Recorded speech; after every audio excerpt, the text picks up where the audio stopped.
आतंकवादी नहीं होता, लेकिन हर आतंकवादी मुसलमान होता है। तो उन लोगों से पूछना चाहता हूं कि साहब अगर हर मुसलमान आतंकवादी होता है तो कुर्बान हुसैन कौन था, इसका जवाब भी दे दो। अशफाकुल्लाह कौन था, साहब इसका भी जवाब दे दो।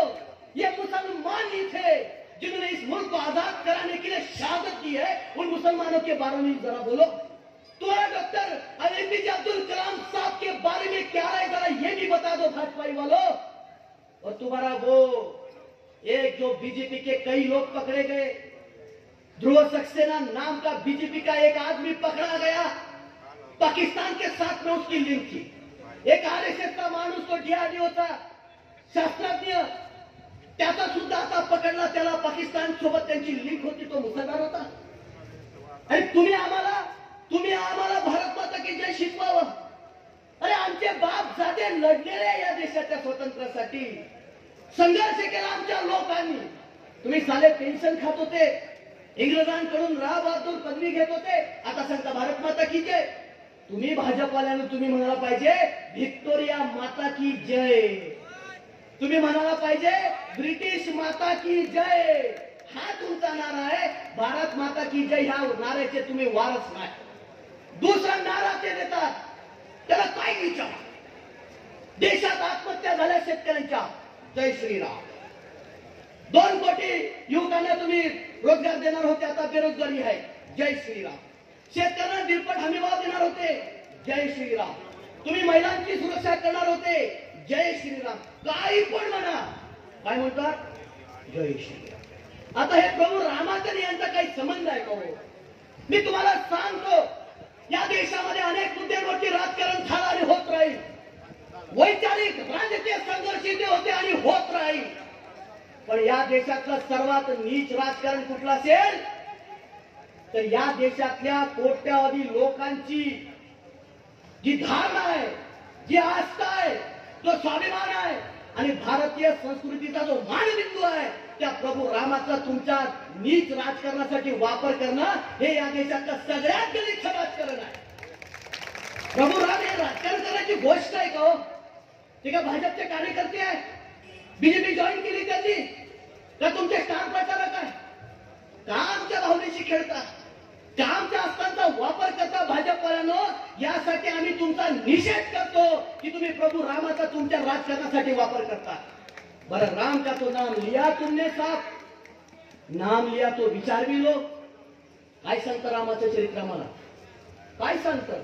रघुकुल रीत सदा चली आई, प्राण जाई पर वचन निभाए। अरे रामानी वचन नव्हतं दिलं, रामाच्या वडिलांनी दशरथांनी कैकेयीला वचन दिलं आणि ते वचन पूर्ण करण्यासाठी प्रभू राम 14 वर्ष वनवासात गेले। त्याला जगद्गुरु तुकोबाराय म्हणतात, बोले तैसा चाले त्याची वंदावी पावले। मी तर म्हणतो बोले तैसा थोडा थोडा चाले, त्याची बी वंदावी पावले। अरे भाजपवाले बोलतात तसे चालतात काय? बरं, त्यांनी आता मोठं हे केलं म्हणजे त्यांचा एक नारा आहे, जिन्होंने राम को लाया हम उनको लाएंगे। Who the hell you are? औकात क्या है तुम लोगों की? तुमने राम को लाया? अबे कौन हो तुम लोग यार? तुम राम से ताकतवर हो गए, राम से शक्तिशाली हो गए तुम लोग, तुमने राम को लाया?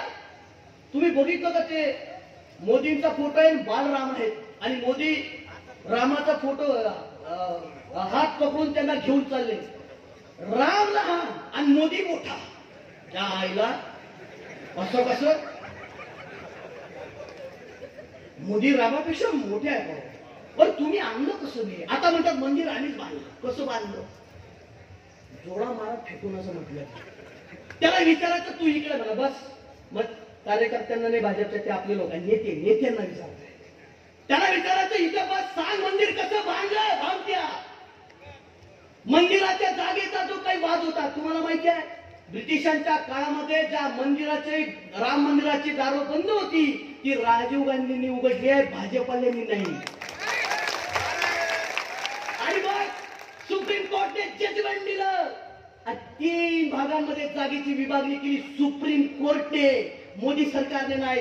एक रामलला ट्रस्ट, 2 निर्मोही आखाडा आणि 3रं वक्फ बोर्ड, आणि सांगितलं तिघांच्या जागा आहे। मुसलमानांना जे पाहिजे असेल मशीद बांधा, हिंदूंना मंदिर बांधायचं असेल बांधा, 3 भागांमध्ये जागेची विभागणी केली. कोणी जजमेंट दिलं? जागा कोणी दिली? सुप्रीम कोर्टने. पैसे कोणी दिले? तुम्ही लोकांनी दिले का नाही? आम्ही पैसे. जागा सुप्रीम कोर्टने दिली, पैसे आम्ही दिले. छोटे मंदिर तुम्ही कसं बांधले? आणि अक्षता वाटत हे फिरत होते वेगानिकेसाठी मी अब्दुल्ला दिवाना. तुमचा संबंध काय मंदिर बांधण्याची? काही साले छोट्या पण होता आमच्या लोकांना. काही बी सांगायचं, काही पण बोलायचं. आम्ही मंदिर बांधलं म्हणे. कसं बांधलं ते तर सांगा. जागा तुम्ही दिले का? पैसे तुम्ही दिले? काही समजत नाही. हे काय आहे की रामाचं नाव घ्यायचं, रामाचा विचार नाही घ्यायचा. गांधीचं नाव घ्यायचं, गांधीचा विचार नाही घ्यायचा. विचार गोडसेचा घ्यायचा. भगतसिंगचं नाव घ्यायचं, विचार भगतसिंगचा नाही घ्यायचा. फक्त काय करायचं? गायचं नाव घ्यायचं. गाय हमारी माता है. अबे तुमच्या घरात गाय कवा होती? आमच्या घरात यार हजारो वर्षापासून गाय. माझी आजी गायची पूजा करायची, माझी आई गायची पूजा करते. आणि तुम्ही आम्हाला सांगणार काय गाय हमारी माता आहे? बरं गाय हमारी माता आहे सांगतात भाजपने. आपल्याला शिकवत असाल आपल्याला. आणि भाजपने माहिती फंडिंग कोणाकडून घेतलं? गाईचं मांस बीज निर्यात करणाऱ्या कंपनीकडून बीजेपीने फंडिंग घेतलं. आता बोला, गाय कैसे तुम्हारी माता आहे? आमच्या घरात गाय हजारो वर्षापासून आहे. आम्ही तिला पूजन केलेलं आहे तिथं. तुम्ही आम्हाला शिकवणार? आम्हाला शिकवणार गाय हमारी माता आहे? तुम्ही आम्हाला शिकवणार भारत माता की जय? आम्हाला शिकवणार तुम्ही? हे जे राजकारण आहे हे नीच आणि घाणेरडं राजकारण लक्षात ठेवलं पाहिजे आपण.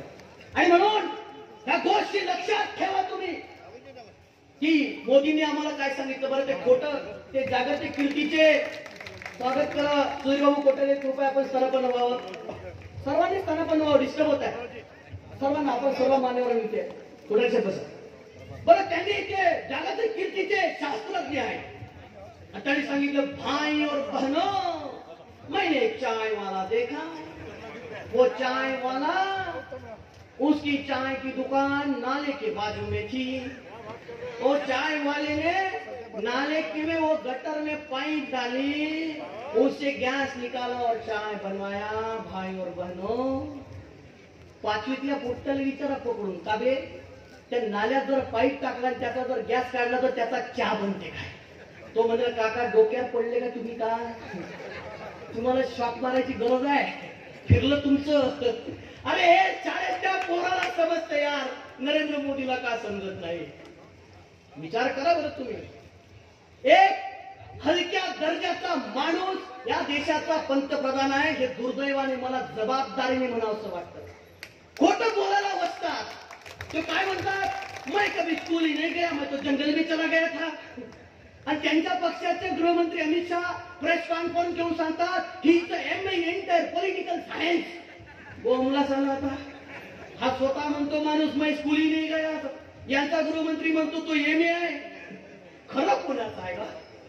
बरं ते सांगतात की एंटायर पॉलिटिकल सायन्स मध्ये तेव्हा तो कोर्सच नव्हता ना भाऊ भारतात. आता बोला. जसं त्यांनी ते सांगतात महिने चाय पिची, ते रेल्वे स्टेशनच नव्हतं, तसा तो कोर्स पण नव्हता. म्हणजे ही लोक खोटं बोलणारी लोक आहे. नुसतं तोंड उघडलं की नुसतं काय झालं बाग बाग बाग बाग करायची, तोंडाची हवा सोडायची. आता ते तिकडे आले होते आमच्या तळेगाव श्यामजी पंतला. तिथे बोलाले मेरे भाई और बहनों, इस गांव से मेरा पुराना नाता है. तळेगाव श्यामजी पंतचा यांचा काय संबंध? आणि म्हणे आडपूजी महाराज की जय, तुकडोजी महाराज की जय, लहानूजी महाराज की जय. आपण तुला माहित तरी एक आडपूजी महाराज कोण होते? लहानूजी महाराज माहितीये तुम्हाला? गाडगे महाराज माहितीये तुम्हाला? गाव विश्वाचा नकाशा, गावा भ्रूण देशाची परीक्षा, गावची पंगती उद्याच्या येईल देशा, हा ग्राम सुधारणेचं मंत्र देणारे राष्ट्रसंत तुम्हाला माहितीये? त्यांच्या आई दर्जाचे लोकांचा अधिकारी ते त्यांना भाषण लिहून देतात. त्यांना माहिती आहे वर्धेत तिकडं कोण जन्माला आलं ते नावं लिहून देतात. आणि 2 टेलिप्रॉम्प्टर असतात मोदींकडे. टेलिप्रॉम्प्टर म्हणजे अदृश्य स्क्रीन जी तुम्हाला नाही दिसत, पण त्याला वाचून नरेंद्र मोदी भाषण करतात. आणि मग बघा त्यांचं ते भाषण काढा तळेगाव तो स्लो आहे. लहानोजी एकाच कडे बघतात, पहिलीकडे बघतात मग इकडे बघतात. ते काय आहे ते वाचून भाषण करतात. हे चित्र सगळीकडे आहे. नुसतं खोटं बोलायचं. 14 मध्ये त्यांनी काय सांगितलं, मेरे भाई और बहनों अच्छे दिन आने चाहिए की नाही आने चाहिए. लोक म्हणतात आने चाहिए. मी पण होतो तिकडे, आने चाहिए म्हटलं आलेच पाहिजे राव. लई भ्रष्टाचार केला बाबा काँग्रेसने. म्हटलं आता तर भाजपच पाहिजे, मोदीच पाहिजे, अब की बार मोदी सरकार. मग सांगितलं अच्छे दिन आने चाहिए, अच्छे दिन आएंगे. आम्ही म्हटलं आले पाहिजे भाऊ, ठीक आहे. 14 मध्ये सांगितलं. खरं बोलत होते का खोटं बोलले? खोटं बोलले नाही. नाही ते विद्याचं बरोबर आहे, खरं बोलले ते. त्यांनी हे सांगितलं अच्छे दिन आने वाले आहे. हे थोडी सांगितलं कोणाचे आने वाले आहे, हे नव्हतं सांगितलं. त्यांना म्हणायचं होतं अच्छे दिन आएंगे, वो अदानी के और अंबानी के आएंगे, किसानों के नहीं आएंगे, हे त्यांना सांगायचं. आणि ठेवला विश्वास. आम्हाला वाटतं खरंच बोलत आहे, खरंच सांगत आहे, विश्वास ठेवला. मारले ठप ठप ठप ठप कमळाला बटन मारले. बरं ते 14 मध्ये पण काय सांगत होते भाषण काळा. 14 मध्ये काय सांगितले, मैं भ्रष्टाचार मिटाने आया हूं. नाटक तर एवढं करतात बोलताना, अरे अरे अरे मेरे भाई और बहनों काला धन वापस लाने आया हूं. तर मला वाटलं की बा खरंच काढतात, काढून आणेल, भ्रष्टाचार निपटेल. 14 मधली गोष्ट. पुन्हा 19 मध्ये आले, भाई और बहनों मैं ना खाऊंगा ना खाने दूंगा. 19 मध्ये. आता पुन्हा 24 आलं. आता काय म्हणतात, भाई और बहनों ये इंडिया अलायंस वाले मेरे खिलाफ है और मोदी भ्रष्टाचारियों के खिलाफ है. असं भ्रष्टाचारियों के खिलाफ है मोदी. ज्या बीजेपीने नरेंद्र मोदी, हे लोकांना विचारा भाजपच्या, त्यांना विचार ही गोष्ट. नरेंद्र मोदींनी सांगितलं, भाजपच्या नेत्यांनी सांगितलं, हे देवेंद्र फडणवीस आपले नागपूरवाले महाशय यांनी सांगितलं की म्हणे अजित पवार ने 70,000 कोटी का घोटाला किया, मैं जेल में डालूंगा. 72 तासात उपमुख्यमंत्री बनवलं. 72 घंट्यात म्हटल्याबरोबर. चला माणूस एवढा कसा पलटी मारू शकतो यार. बरं ज्या 25 लोकांवरती गंभीर आरोप आहे, 25, त्याच्यात अजित पवार, छगन भुजबळ, अशोक चव्हाण, त्यानंतर भावना ताई गवडी आपल्या यवतमाळवाल्या, मधु कोडा, कृपाशंकर सिंग, प्रफुल्ल पटेल, अशी 25 पैकी 23 लोक भाजपने आपल्या सोबत घेतले ना मामा. आता बोला तुम्ही किती घेतले? 25तले 23. तरी भी मुजरी चालूच आहे. मैं भ्रष्टाचारियों के खिलाफ हूं. काय धंदा आहे, काय बोलायचं यार. ही काय आहे माहिती का, ही आमच्या सोबत केलेली थट्टा आहे, आमच्या सोबत केलेली मस्करी आहे, की मजाक उडवली नरेंद्र मोदीने. भाजपच्या लोकांनी आमची मस्करी केलेली आहे. आमच्या गावात एक पार्वताजी आहे, ती मोठी भाजपची भक्त. ते भक्त लय बेकार प्राणी आहे. ते भक्त होती बुडी. मग मी घेतो त्या बुडीसोबत खेटे खायचो नेहमी. तिला म्हटलं का आजी तू 14 मध्ये मोदीला वोट केलं म्हणे, गेलं. 19 मध्ये केलं म्हणे, गेलं. म्हणे 24 मध्ये पण कर म्हणे, सिलेंडर फेकून मारीन म्हणे. बुडी एवढी का बरं पेटली रे बा. आताच तर थंड होती, शांत होती. तर त्या बुड्याला लटपीट मारला का मोदीनं? म्हणे नाही. म्हणे काँग्रेसचं सरकार होतं तेव्हा सिलेंडर 400 होतं म्हणे, 400. तेव्हा म्हणे ती स्मृती इराणी का अफगाणी ते बाई म्हणे कभी सास भी कभी बहू थी वाली डोक्यावर सिलेंडर घेऊन सारी दिल्ली बोंबलत फिरत होती म्हणे. सिलेंडर महाग झालं, सिलेंडर महाग झालं. आता 1100 झालं ना का म्हणे सिलेंडर. आता काय हेजी म्हणे मोदीला मतदान. मी म्हटलं जाऊ दे, मोदीवर लय रागात. रामदासजीकडे पाहून तरी ह्या पैलवानाविषयी बोलूस तू कडे बांबत फेकून मारेल तुला. आता पैलवानाने काय केलं तुझं म्हणे, ते ऑडिओ रेकॉर्डिंग ऐकली का म्हणे तू? कोणती गो? ते म्हणे तो महाजन नावाचा सरपंचाने फोन केला म्हणे खासदाराला, मी ऐकली ना म्हणे. ते तुला काय होतं आधी त्याच्यात? त्याच्यामध्ये होतं म्हणे तो शेतकरी. तुम्ही ऐकले का? ती ऐकली ना? नसेल ऐकली त्यांना आवर्जून ऐकवा. त्यामुळे तो शेतकरी तलास साहेबांना म्हणतोय की साहेब तुम्ही ह्या जिल्ह्याचे खासदार आहात, तुम्ही आमचं प्रतिनिधित्व आहात दिल्लीतलं, आमच्या शेतकऱ्यांचा आवाज तुम्ही दिल्लीत मांडला पाहिजे. तळस साहेबांचं त्याला उत्तर काय आहे? माया कोणी ऐकत